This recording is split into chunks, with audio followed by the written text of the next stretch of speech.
Si el hombre muere, ¿volverá a vivir? ¿Qué significa estar ausente del cuerpo y presente con el Señor? ¿Fue Jesús con el ladrón al paraíso el Viernes Santo? ¿Claman en realidad las almas de los muertos debajo del altar? El pastor Bo responde a estas y otras preguntas en la serie extraordinaria Textos Difíciles sobre el estado de los muertos. Oremos. Dios nuestro y Padre Celestial, qué privilegio tan grande encontrarnos en tu presencia, con el único objetivo de escuchar tu voz hablándonos a través del estudio de tu santa palabra. Pedimos, Padre, la compañía de tu Espíritu Santo. Danos, Señor, claridad de pensamiento. Te ruego especialmente que quites cualquier idea preconcebida de nuestra mente, para que podamos comprender la palabra como tú la diste. Y te damos gracias de antemano por escuchar nuestra oración, porque te lo pedimos en el precioso nombre de tu Hijo, Cristo Jesús. Amén. En nuestro tema de hoy vamos a estudiar una doctrina sobre la cual está muy confundido el mundo cristiano. Vamos a hablar sobre la doctrina bíblica del infierno. Muchas iglesias hoy en día creen que el infierno es un lugar a donde van personas impías en el momento de la muerte. Y creen que cuando Cristo venga por segunda vez y cuando venga después de los 1000 años de Apocalipsis, va a echar a los impíos y a Satanás y a sus ángeles en las llamas del fuego para que se quemen eternamente allí, de tal manera que nunca el fuego se va a apagar. Ahora, nosotros queremos ver qué tiene que decir la Biblia en cuanto al infierno. No nos interesan las tradiciones cristianas, no nos interesan las enseñanzas de los hombres. Queremos estudiar exactamente qué enseña la Santa Palabra de Dios. Ahora, hay varios textos problemáticos o textos difíciles de entender en la Sagrada Escritura que hablan en cuanto al infierno y que dan la impresión de que el infierno es un lugar a donde Dios va a echar a los pecadores y a donde se van a estar quemando por los siglos de la eternidad. Quiero comenzar leyendo estos textos problemáticos y luego vamos a buscar la solución a estos textos. El primero de estos versículos lo encontramos en el Evangelio según San Mateo, el capítulo 25 y el versículo 41. Allí se habla del gran día del juicio.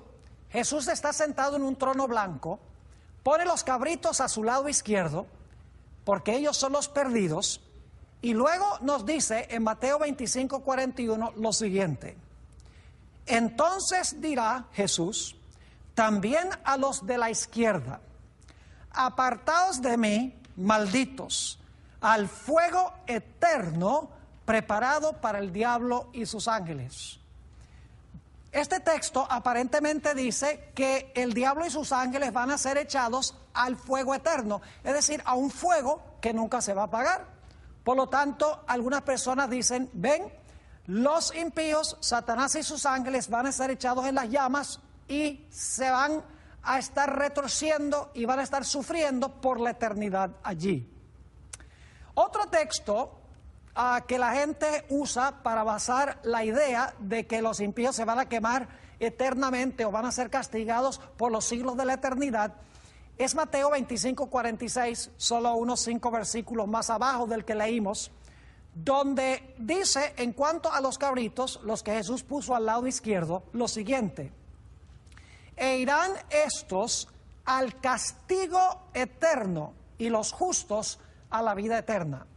Así que aquí dice que los impíos van a ir al castigo eterno. Da la impresión de que ellos van a ser castigados por la eternidad, castigados y castigados y castigados, porque dice, irán al castigo eterno. Otro texto problemático es el que encontramos en Segunda de Tesalonicenses, el capítulo 1 y el versículo 6 hasta el versículo 9. Dice allí el apóstol San Pablo: porque es justo delante de Dios pagar con tribulación a los que os atribulan. Y a vosotros que sois atribulados, daros reposo con nosotros, cuando se manifieste el Señor Jesús desde el cielo, con los ángeles de su poder, en llama de fuego. Ahora escuchen, en llama de fuego, para dar retribución a los que no conocieron a Dios, ni obedecen al Evangelio de nuestro Señor Jesucristo, los cuales sufrirán pena de eterna perdición, excluidos de la presencia del Señor y de la gloria de su poder. Nuevamente aquí dice que Jesús vendrá en llama de fuego y los impíos sufrirán eterna perdición, el castigo de eterna perdición. Nuevamente la idea de que los impíos van a perderse por la eternidad. Así que tenemos estas expresiones: fuego eterno, castigo eterno, perdición eterna, que dan la impresión de que Satanás y sus ángeles y los impíos van a sufrir para siempre. Otro pasaje es el que encontramos en Marcos 9, y vamos a leer solamente los versículos 43 y 44. En realidad todo el pasaje nos lleva hasta el versículo 48, pero como hay mucha repetición, solamente vamos a leer los versículos 43 y 44. Dice allí, y está hablando Jesús: si tu mano te fuere ocasión de caer, córtala. Mejor te es entrar en la vida manco que teniendo dos manos ir al infierno, al fuego que no puede ser apagado. Escuchen bien, al fuego que no puede ser apagado, donde el gusano de ellos no muere y el fuego nunca se apagará. Ahora, debo decirles algo en cuanto a esta traducción. A veces tenemos problemas en la interpretación de la Biblia porque no se traduce correctamente un versículo. Aquí en el idioma griego les puedo asegurar, y pueden buscar un Nuevo Testamento interlinear y corroborar lo que yo estoy diciendo, la palabra nunca no aparece en ninguna parte del texto. El texto sencillamente dice que serán echados al fuego que no puede ser apagado, donde el gusano de ellos no muere y el fuego no se apaga. No dice que el fuego nunca se apaga. Si la palabra nunca no está allí, sencillamente dice donde el fuego no se apaga. Sin embargo, da la impresión de que el fuego va a arder para siempre, porque dice aquí que el fuego no puede ser apagado, no se apaga y el gusano no muere. Ahora, el texto más problemático que tenemos que tratar es el que se encuentra en Apocalipsis 20 y el versículo 10. Aquí está hablando del castigo primordialmente de Satanás y dice: y el diablo que los engañaba fue lanzado en el lago de fuego y azufre, donde estaban la bestia y el falso profeta. Y dice: y serán atormentados día y noche por los siglos de los siglos. Así que aquí da la impresión de que Satanás va a sufrir por siglos y siglos. La versión del 60 no traduce para siempre, pero sí dice por los siglos de los siglos. Es decir, da la impresión de que Satanás y sus ángeles van a estar en el fuego por siglos y siglos. Ahora, necesitamos nosotros entonces mirar cuál es el significado en realidad de estas expresiones: fuego eterno, castigo eterno, perdición eterna, fuego que no puede ser apagado, gusano que no muere, y finalmente tormento día y noche por los siglos de los siglos. ¿Qué significan estas expresiones? En realidad lo que queremos hacer primero es discutir el asunto de lo que significa el fuego eterno según la Sagrada Escritura. Y para entender esto necesitamos ir a Génesis 19 y voy a leer los versículos 24, 25 y luego el versículo 28. Note lo que dice en Génesis 19, 24, hablando de la destrucción de Sodoma y Gomorra. Entonces Jehová hizo llover sobre Sodoma y sobre Gomorra azufre y fuego de parte de Jehová desde los cielos. Quiero que noten los detalles. fuego y azufre, que dice, vino de parte de Jehová desde los cielos. Y dice, y destruyó las ciudades y toda aquella llanura, con todos los moradores de aquellas ciudades y el fruto de la tierra. Y luego saltamos al versículo 28, dice, y miró Abraham hacia Sodoma y Gomorra, y hacia toda la tierra de aquella llanura miró. Y he aquí que el humo subía de la tierra como el humo de un horno. Así que noten, fuego y azufre que caen desde Dios en el cielo. Sobre las ciudades cae este fuego y este azufre, se consumen, y dice que el fuego o el humo de las ciudades asciende. Ahora, es interesante notar la clase de fuego que destruyó a Sodoma y a Gomorra. Judas, el versículo 7, nos dice algo muy interesante en cuanto al fuego que destruyó las ciudades. Dice allí, en Judas 7, es un libro que tiene solo un capítulo, como Sodoma y Gomorra y las ciudades vecinas, las cuales de la misma manera que aquellos, habiendo fornicado e ido en pos de vicios contra la naturaleza, fueron puestas por ejemplo, sufriendo el castigo del fuego eterno. Noten que nos dice aquí que las ciudades de Sodoma y Gomorra sufrieron el castigo del fuego eterno. Es decir, el fuego que destruyó a Sodoma y Gomorra fue fuego eterno, según dice aquí. Pero yo quiero que ustedes noten que Sodoma y Gomorra se apagaron. Entonces, ¿cómo es que el fuego fue eterno? Noten lo que dice Segunda de Pedro, el capítulo 2 y el versículo 6. Segunda de Pedro 2:6 dice, hablando de Dios, y si condenó por destrucción a las ciudades de Sodoma y Gomorra, reduciéndolas a ceniza y poniéndolas de ejemplo a los que habían de vivir impíamente. Noten que nos dice aquí que las ciudades de Sodoma y Gomorra fueron reducidas a cenizas. Ahora yo pregunto, ¿puede usted quemar cenizas? ¿Puede consumir cenizas? Claro que no. Las cenizas son el fruto de todo lo que puede ser consumido. Es decir, cuando hay cenizas ya no hay nada más que consumir.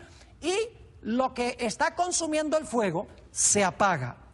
Es decir, que las ciudades fueron destruidas con fuego eterno, pero se apagaron.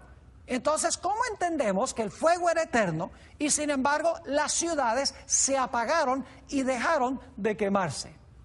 Necesitamos entender lo que la Biblia quiere decir por fuego eterno. Para entender esto necesitamos ir a Deuteronomio 4 y el versículo 23 y 24. Deuteronomio 4, 23 y 24, Dios está diciéndole a Israel que no practiquen la idolatría.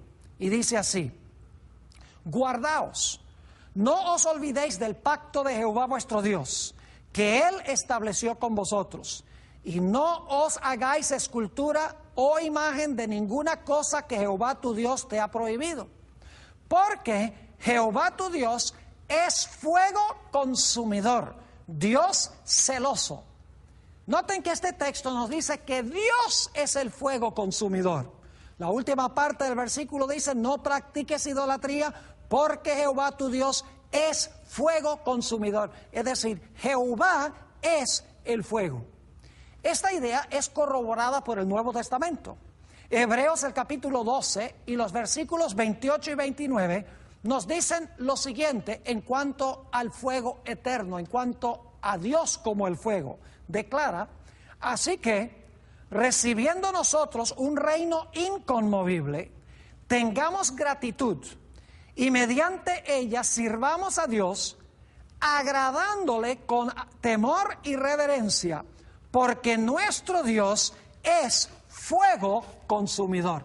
Noten nuevamente que el fuego consumidor es Dios. Y alguno dice, pastor, entonces usted está diciendo que Dios es un montón de llamas de fuego.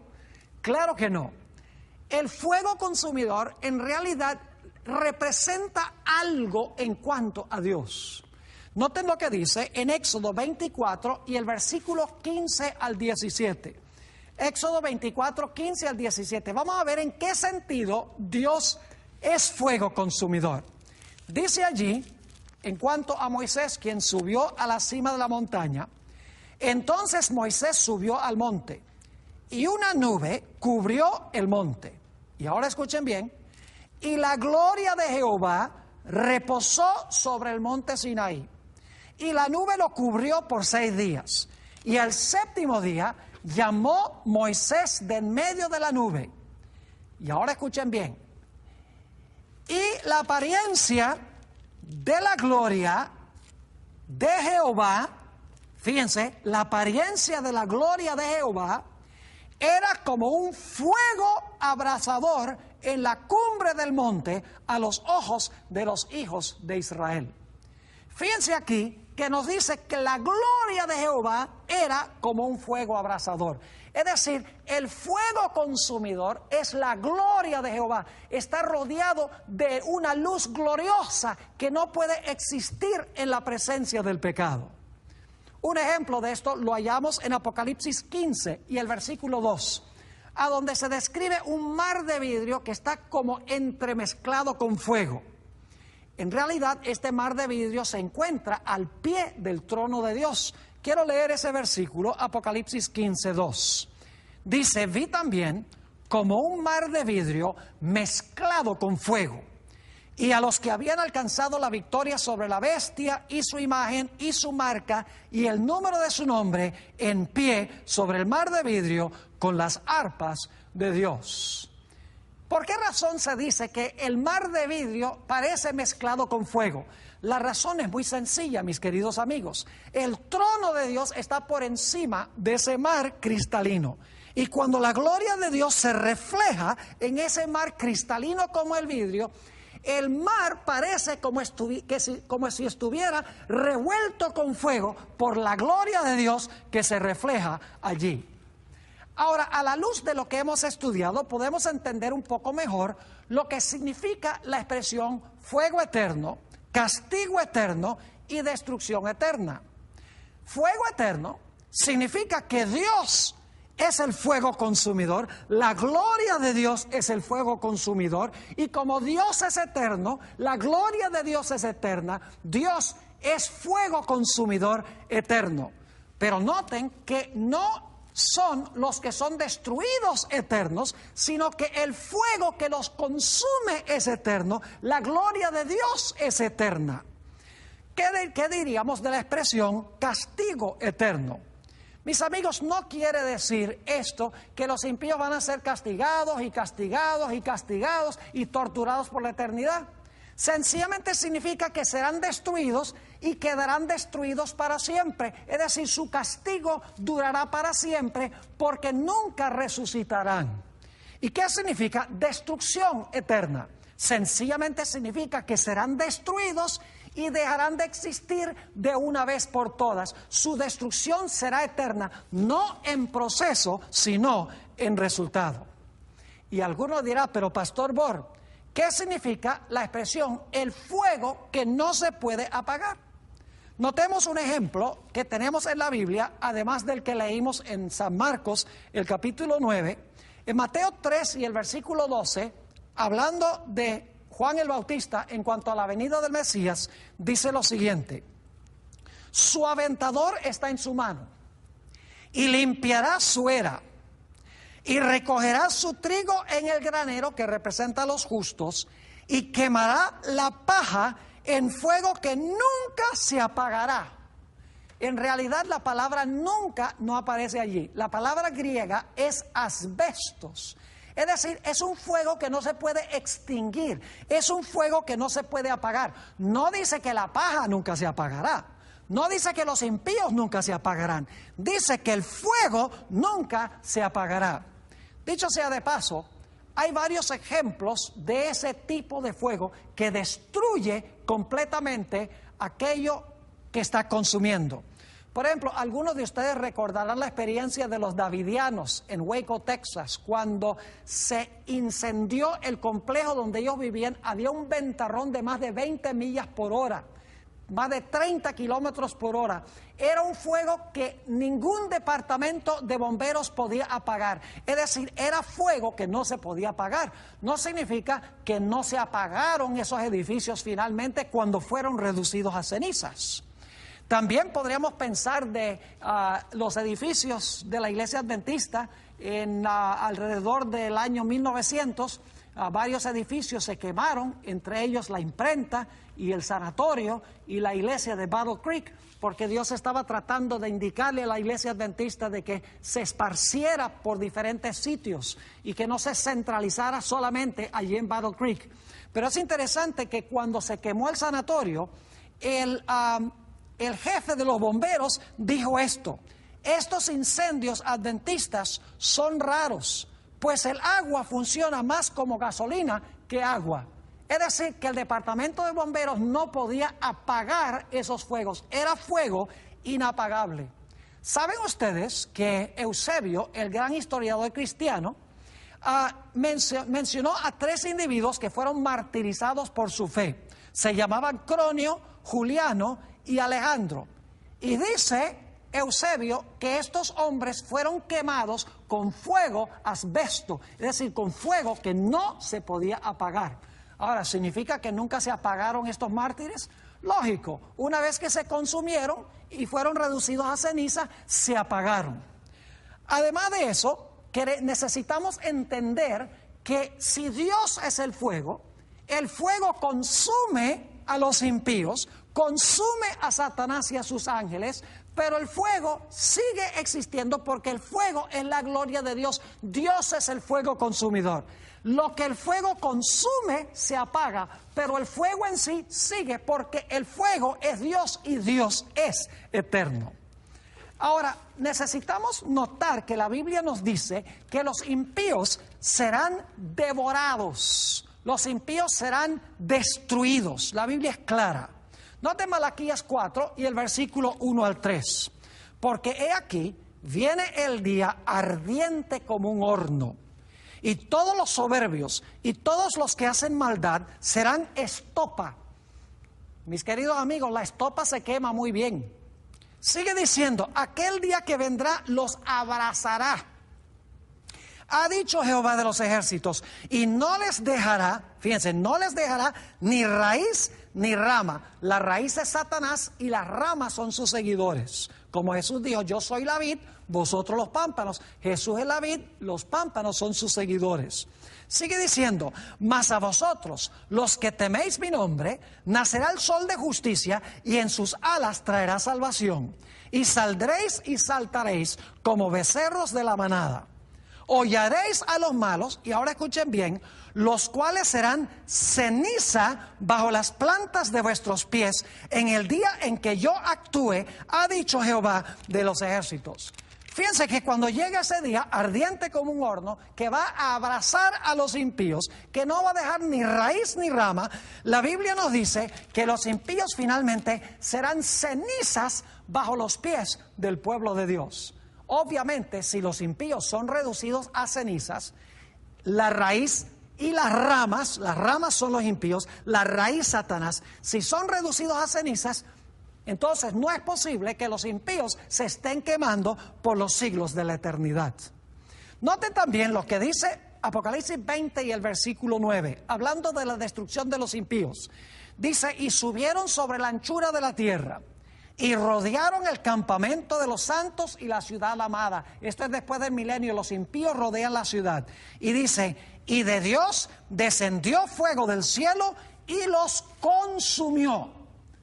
¿Saben que esa palabra consumió se usa para gente que come? Dice, me consumí esa comida. Consumir significa que una vez que se consume no queda absolutamente nada. Dicho sea de paso, esa palabra los consumió a los impíos. Se usa en Mateo 13 y el versículo 4 para hablar de las aves en la parábola del sembrador que venían y tomaban las semillas que caían al lado del camino y las consumían o las devoraban. Noten Mateo 13 y el versículo 4. Y mientras sembraba, parte de la semilla cayó junto al camino y vinieron las aves y la comieron. o una mejor traducción sería la devoraron. Noten Apocalipsis 21 y el versículo 8, hablando de la destrucción final de los impíos. Dice, pero los cobardes e incrédulos, los abominables y homicidas, los fornicarios y hechiceros, los idólatras y todos los mentirosos tendrán su parte en el lago que arde con fuego y azufre, que es la muerte segunda. Fíjense que los impíos sufrirán en el fuego y el azufre la muerte segunda. Como hemos visto, la muerte primera lleva al individuo a no saber absolutamente nada, queda inconsciente. Pero, como hemos visto, los justos quedan grabados en los libros de Dios, en el libro de Dios, y entonces Él les va a devolver una vez más su carácter cuando los resucite de los muertos.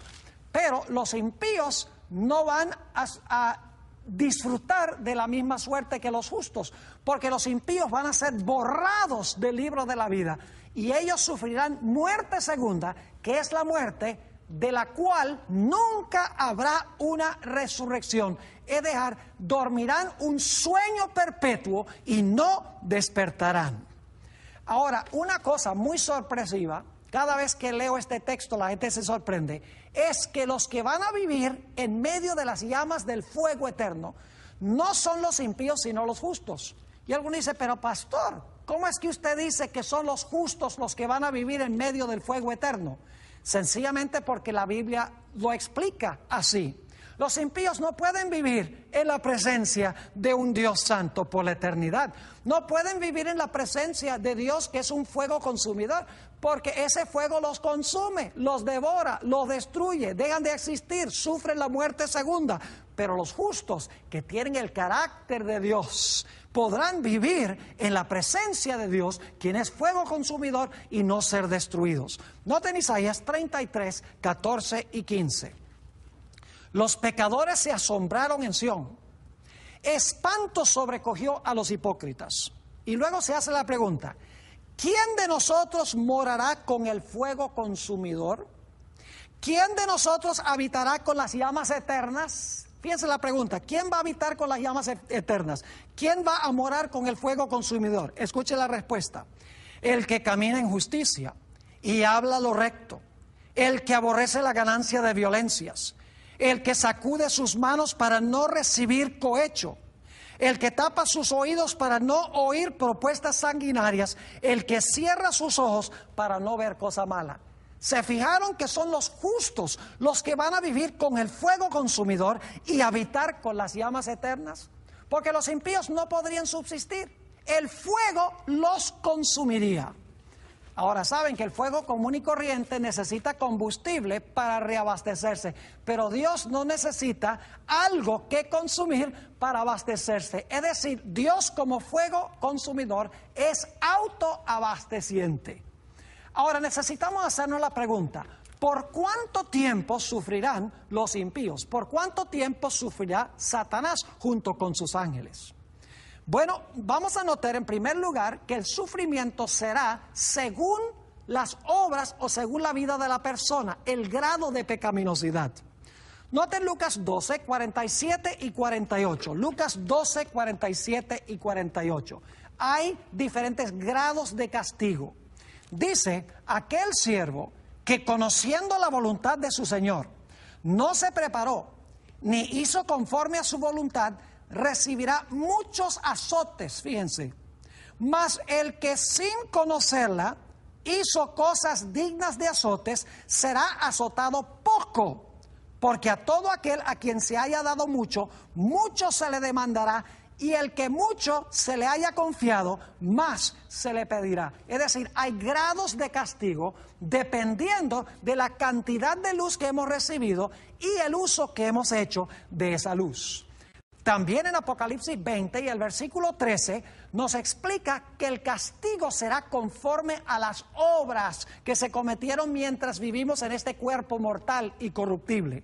Dice allí en Apocalipsis 20 y el versículo 13, y el mar entregó los muertos que había en él, y la muerte y el Hades que es el sepulcro, ya lo hemos estudiado, y la muerte y el Hades entregaron los muertos que había en ellos y fueron juzgados cada uno según sus obras. Y fíjense que esto está hablando después del milenio. Este es el juicio solamente de los impíos. Cada uno es juzgado conforme a las obras que cometió mientras estaba vivo. Díganme ustedes, ¿ustedes creen que sería justo para Dios castigar a un pecador que no aceptó al Señor Jesucristo, pero en realidad vivió una vida bastante moral, pero sin aceptar a Jesús se condenó? Y pensamos de otro individuo como Adolfo Hitler, que mató a 6 millones de judíos. ¿Creen ustedes que sería justo que Dios condenara a ambos a quemarse eternamente en las llamas del infierno? Eso sería como un juez castigar un asesinato y castigar una violación de una ley de tránsito con la silla eléctrica. Es decir, hay diferentes grados de pecaminosidad que lleva a diferente grado de castigo. No todos los impíos van a sufrir, en otras palabras, por igual. Y Satanás y sus ángeles van a sufrir más que cualquiera. Ahora, un texto que a los adventistas les gusta mucho leer es Isaías 66, 22 y 23, a donde se habla de la observancia del sábado en el cielo y en la tierra nueva. Dice allí: porque como los cielos nuevos y la nueva tierra que yo hago permanecerán delante de mí, dice Jehová, así permanecerá vuestra descendencia y vuestro nombre. Y de mes en mes, y de día de reposo en día de reposo, vendrán todos a adorar delante de mí, dijo Jehová. Es decir, esto está diciendo que de mes en mes vamos a ir a comer del árbol de la vida, y de sábado en sábado vamos a ir a adorar a Dios para conmemorar la nueva creación de los cielos y de la tierra. Pero ahora escuchen bien. Muchas veces los adventistas paramos en el versículo 23 y no continuamos con el versículo 24, porque el versículo 24 aparentemente es problemático. Quiero leerlo. Dice: y saldrán. La palabra "y" conecta con los versículos anteriores. Dice: y saldrán los que están en la ciudad, es decir, y verán los cadáveres de los hombres que se rebelaron contra mí. Porque su gusano nunca morirá. Nuevamente el hebreo no dice su gusano nunca morirá. Sencillamente dice su gusano no muere, ni su fuego se apaga.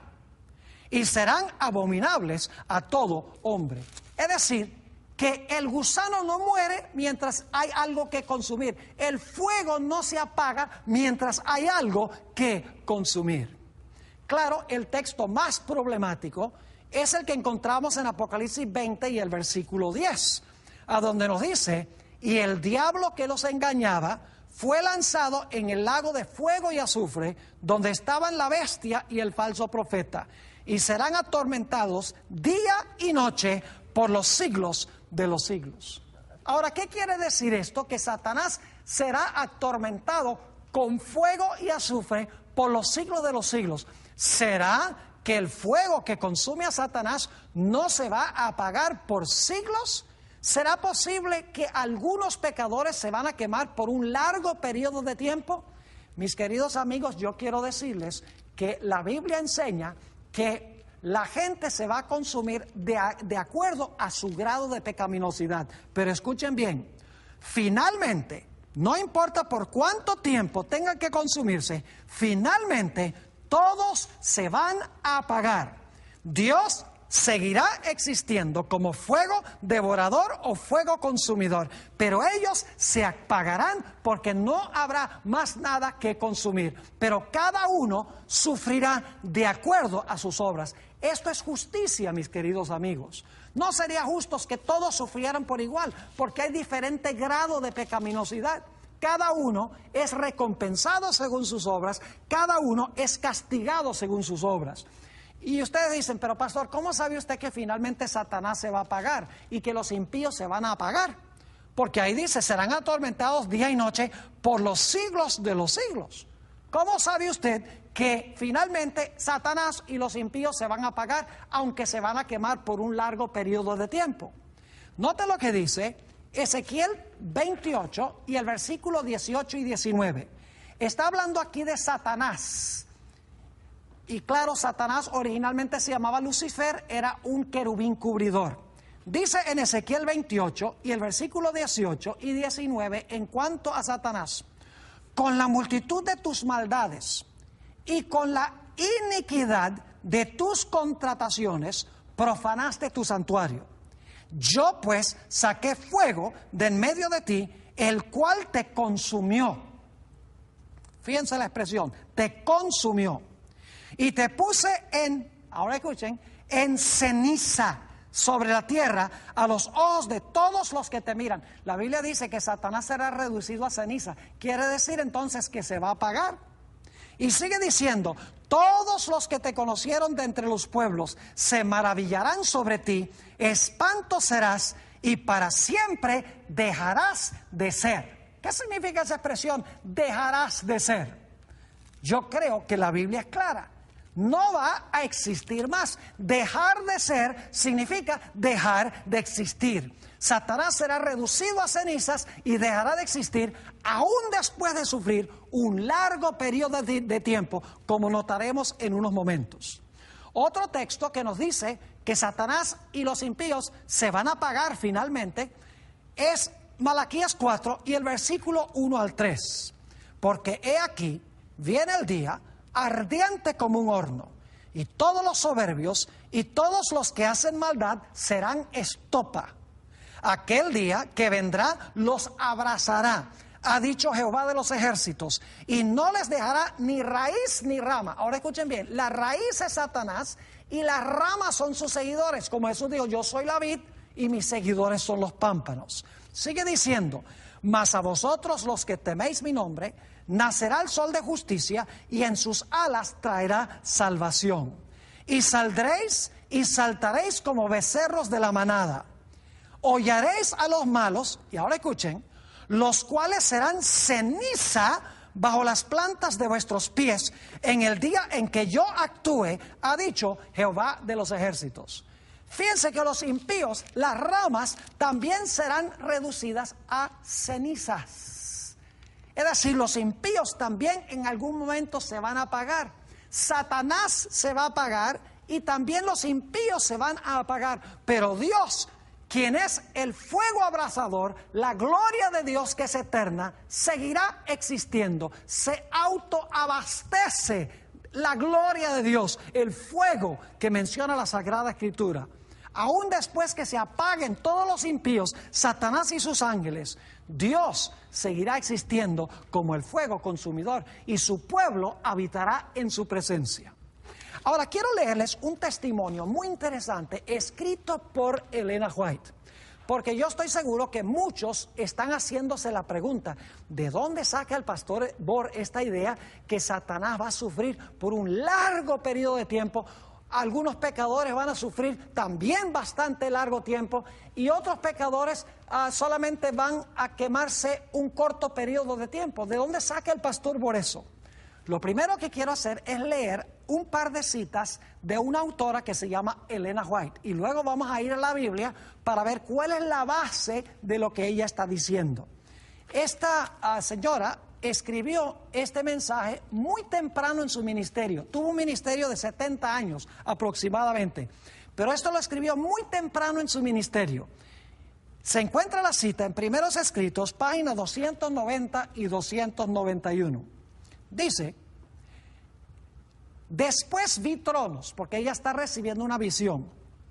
Después vi tronos, en los cuales estaban sentados Jesús y los redimidos. Estos son los tronos que menciona Apocalipsis 24, donde se le da la facultad de juzgar a los que fueron degollados por la palabra de Dios y el testimonio de Jesucristo, y que no habían adorado a la bestia ni a su imagen. Ya estudiamos ese pasaje. Así que dice: después vi tronos en los cuales estaban sentados Jesús y los redimidos. Los santos reinaban como reyes y sacerdotes de Dios. Eso está en Apocalipsis 24. En unión con los suyos, juzgaba Cristo a los impíos muertos, comparando sus acciones con el libro del estatuto, la palabra de Dios, y fallando cada caso según lo hecho con el cuerpo. Eso se basa en lo que dice el apóstol San Pablo. Dice: ¿no sabéis que nosotros hemos de juzgar al mundo? Primera de Corintios 6 y el versículo 2. Luego sigue diciendo ella: después sentenciaban a los impíos al castigo que debían sufrir de acuerdo a sus obras. Fíjense que Jesús, en unión con los justos, examinan las obras, dictan la sentencia que se debe ejecutar, y entonces dice que esta sentencia quedaba escrita frente a sus nombres en el libro de la muerte. Y luego habla de Satanás y dice, también Satanás y sus ángeles fueron juzgados por Jesús y los santos. Y saben que eso no es una idea novedosa, porque el apóstol Pablo dice en 1 Corintios 6 y el versículo 3, ¿no sabéis que hemos de juzgar a los ángeles? No pueden ser ángeles buenos, porque ellos no necesitan juicio. Tiene que ser los ángeles impíos que van a ser juzgados por los santos o por los salvos. Así que dice, también Satanás y sus ángeles fueron juzgados por Jesús y los santos. Y ahora viene una oración clave. El castigo de Satanás había de ser mucho más terrible. Dicho sea de paso, Elena White escribió en inglés, esta es una traducción al español. En realidad, una mejor traducción sería, no como dice aquí en la traducción, que el castigo de Satanás había de ser mucho más terrible. En inglés la palabra es greater. Una mejor traducción sería que su castigo iba a ser mucho mayor. Y no mayor en intensidad de castigo, sino en longitud de castigo. Ya lo vamos a ver. El castigo de Satanás había de ser mucho más terrible o mucho mayor que el de aquellos a quienes engañó. Su sufrimiento había de ser incomparablemente mayor. Es decir, el castigo de Satanás iba a ser tan grande en términos de longitud que ni siquiera se iba a comparar al castigo de los impíos. Sigue diciendo la autora, su sufrimiento iba a ser tanto mayor que el de ellos que no se admite comparación. Y luego dice, después de perecer todos los que fueron engañados por él, Satanás iba a continuar viviendo para sufrir mucho más tiempo. Es decir, el castigo es mayor en términos temporales, no en términos de agonía de castigo, aunque posiblemente eso también esté incluido. Así que dice, después de perecer todos los que fueron engañados por él, es decir, los impíos, Satanás iba a continuar viviendo para sufrir mucho más tiempo. Y yo personalmente creo que podría ser siglos. Y eso es lo que la Biblia quiere decir cuando habla de los siglos será atormentado. La segunda cita la encontramos en Primeros Escritos, página 294 y 295. Dice allí la autora, Satanás se precipitó en medio de sus secuaces, esto es después del milenio, e intentó incitar a la multitud a la acción, es decir, trata de animarlos que ataquen la ciudad. Pero llovió sobre ellos fuego de Dios desde el cielo y consumió conjuntamente al magnate, al noble, al poderoso, al pobre y al miserable. Vi que unos quedaban, fíjense bien, vi que unos quedaban pronto aniquilados. Algunos impíos quedaban pronto aniquilados porque es conforme a sus obras. Mientras que otros sufrían por más tiempo. A cada cual se le castigaba según sus obras. Es justicia. A cada uno se le pagaba según sus obras que habían hecho con su cuerpo. Ahora, escuchen. Algunos tardaban muchos días en consumirse. Algunos impíos tardaban muchos días, dice aquí, en consumirse. Y aunque una parte de su cuerpo estaba ya consumida, el resto conservaba plena sensibilidad para el sufrimiento. Y luego dice esto, dijo el ángel, el gusano de la vida no morirá, ni el fuego se apagará mientras haya una sola partícula que consumir. Y luego sigue diciendo, Satanás y sus ángeles sufrieron largo tiempo. ¿Cuánto sería largo tiempo? Yo creo siglos. Y usted dice, pastor, ¿cómo sabe eso? Ya vamos a ver la razón bíblica. Satanás y sus ángeles sufrieron largo tiempo. Sobre Satanás pesaba no solo el castigo de sus propios pecados, aquí viene la explicación, sobre Satanás pesaba no solo el castigo de sus propios pecados, sino también el de toda todas las de la hueste redimida que habían sido puestos sobre él. Es decir, Satanás finalmente sufre la retribución final, no solo por todas las fechorías que él ha hecho, sino por todos los pecados que cometieron los fieles, los salvos. Luego dice, además debía sufrir por la ruina de las almas a quien engañara. Después, dice ella, vi que Satanás y toda la hueste de los impíos estaban consumidos y satisfecha la justicia de Dios.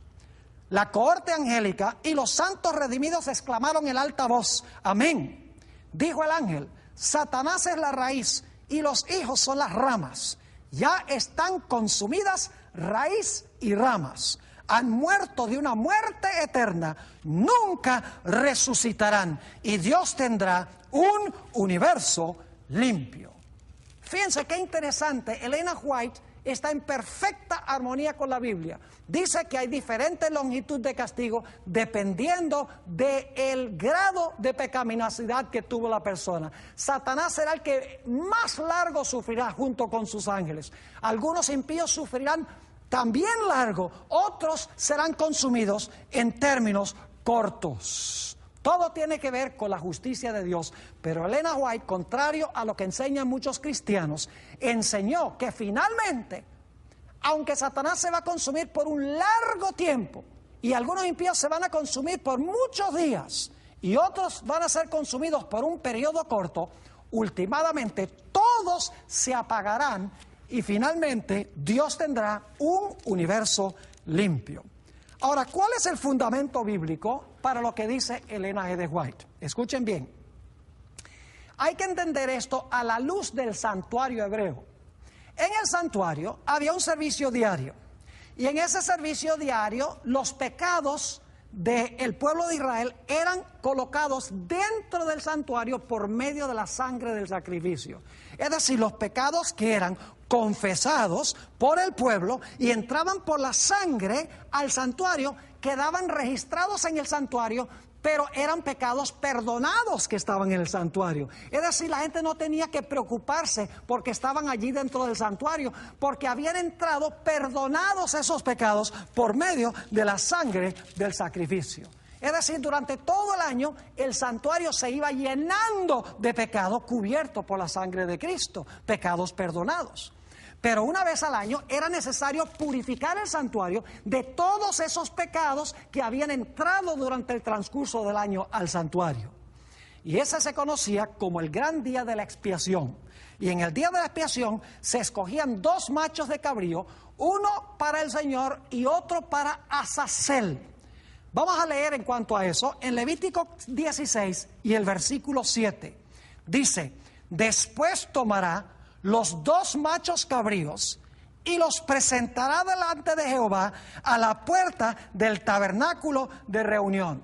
Y lo interesante es que el macho cabrío para el Señor era sacrificado y todos los pecados eran purificados del santuario por la sangre de ese macho cabrío que era en honor al Señor o en honor a Jesús.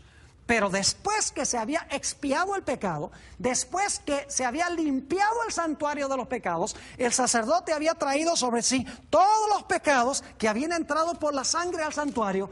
Ahora salía él a la puerta del tabernáculo del testimonio y hacía algo muy interesante. Levítico 16 y el versículo 20. Dice, cuando hubiere acabado el sumo sacerdote de expiar el santuario y el tabernáculo de reunión y el altar. Noten que aquí no se expía al pecador individual, sino que se expía el santuario, se limpia el santuario de los pecados que habían entrado durante el año. Dice, cuando hubiere acabado de expiar el santuario y el tabernáculo de reunión y el altar, hará traer el macho cabrío vivo. Y pondrá a Aarón sus 2 manos sobre la cabeza del macho cabrío vivo. Y confesará sobre él todas las iniquidades de los hijos de Israel, todas sus rebeliones y todos sus pecados, poniéndolos así sobre la cabeza del macho cabrío. Y luego noten, y lo enviará al desierto por mano de un hombre destinado para esto. Y aquel macho cabrío llevará sobre sí las iniquidades de ellos a tierra inhabitada, y dejará ir al macho cabrío por el desierto. Este macho cabrío, Azazel, representa al demonio, representa a Satanás. Así lo entendían los judíos unánimemente. Lo interesante es que cuando el sumo sacerdote sacaba las iniquidades, los pecados y las inmundicias de Israel, cuando las sacaba del santuario por la sangre del primer macho cabrío que representaba a Jesús, luego se colocaban todas esas iniquidades, esos pecados y esas inmundicias sobre la cabeza de Azazel. Y luego Azazel era enviado al desierto, a un lugar que no estaba habitado. Dicho sea de paso, los únicos pecados que eran colocados, o la única responsabilidad que era colocada sobre Azazel, era por los pecados que habían entrado por la sangre del santuario. Es decir, solo los pecados que habían sido confesados y vencidos por la gracia de Cristo eran sacados del santuario y colocados sobre la cabeza de Azazel. Es decir, los únicos pecados que se colocaban sobre la cabeza de Azazel eran los pecados de los redimidos. Y saben que los impíos, que no habían metido sus pecados al santuario, que no afligían sus almas en el día de expiación, ellos mismos sufrían su castigo por el pecado. Esos pecados de los impíos no eran puestos sobre Azazel. Los impíos sufrían ellos mismos por esos pecados. Noten lo que dice en Levítico, el capítulo 23 y el versículo 29 y 30 sobre esto. Dice, porque toda persona que no se afligiere en este mismo día será cortada de su pueblo. Y cualquiera persona que hiciere trabajo alguno en este día, yo destruiré a la tal persona de entre el pueblo. El que no simpatizaba con la obra de la purificación del santuario era impío y por lo tanto sufría el castigo. Esa persona, esos pecados no eran colocados sobre la cabeza de Azazel. Ahora escuchen bien, si un pecador común y corriente va a sufrir, según dijo Elena G. de White, muchos días por los pecados que ese individuo cometió, yo pregunto, ¿cuánto tiempo creen ustedes que va a sufrir Satanás llevando la retribución de todos los pecados que cometieron los redimidos, más todos los pecados que cometió él? No es irrazonable decir que si él está sufriendo la retribución final por los pecados de todos los redimidos, de todas las épocas, y además de eso está sufriendo por los pecados que él mismo cometió, no es irrazonable pensar que Satanás y sus ángeles se van a quemar por un largo periodo de tiempo. Yo creo por eso es que Apocalipsis 20:10 dice, por los siglos de los siglos. El gusano no muere y el fuego no se apaga mientras está haciendo su obra. Ahora escuchen bien, la destrucción es la obra extraña de Dios. Dios por naturaleza es creador, no es destructor. Por eso en Isaías 28 y el versículo 21 dice, porque Jehová se levantará como en el monte Perasim, como en el valle de Gabaón se enojará, para hacer su obra, su extraña obra, y para hacer su operación, su extraña operación. Es decir, la destrucción es algo extraño para Dios. La Biblia nos dice que finalmente el azufre y el fuego van a caer sobre la tierra. Es decir, el infierno va a ser en la tierra. Por eso el infierno no puede ser eterno, porque la Biblia dice que Dios va a hacer un cielo nuevo y una tierra nueva. ¿Cómo va a ser un cielo nuevo y una tierra nueva si el infierno es eterno y está ardiendo en la superficie de la tierra? Noten Apocalipsis 20 y el versículo 7 al 10. Cuando los 1000 años se cumplan, Satanás será suelto de su prisión y saldrá a engañar a las naciones que están en los 4 ángulos de la tierra, a Gog y a Magog, a fin de reunirlos para la batalla, el número de los cuales es como la arena del mar. Y subieron sobre la anchura de la tierra y rodearon el campamento de los santos y la ciudad amada. Y de Dios descendió fuego del cielo, fíjense, como Sodoma y Gomorra, y los consumió o los devoró.